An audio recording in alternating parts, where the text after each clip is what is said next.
저출산에 대해서 우리나라만 비상인 건 아닙니다. 가까운 중국과 일본도 모두 비상입니다.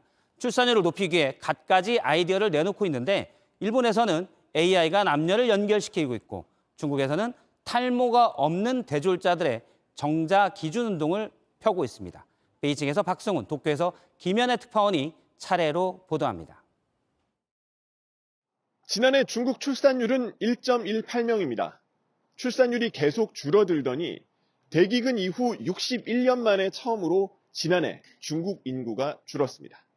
인구 감소로 돌아선 건 중국 정부가 예상한 것보다 9년이나 빨랐습니다. 인구가 줄면 노동 경쟁력이 약화되고 경제 성장률도 떨어집니다.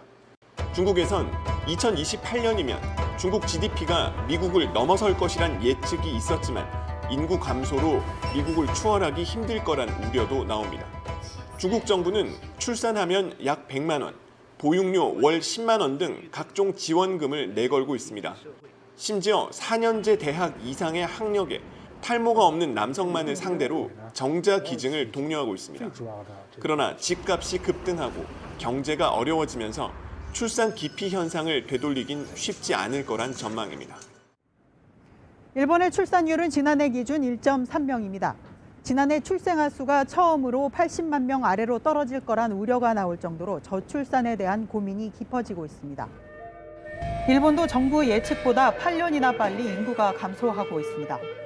일본은 고령 사회를 벗어나고 경제 부활로 국제적 위상을 되찾기 위해 저출산 문제 해결에 발벗고 나섰습니다.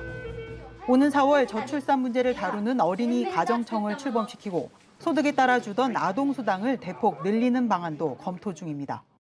도쿄도는 결혼을 원하는 남녀를 인공지능으로 연결해 주기로 했습니다. 하지만 당장 막대한 예산을 투입해야 하는데 재원 마련이란 난관에 부딪히고 있습니다. 도쿄에서 JTBC 김현예입니다.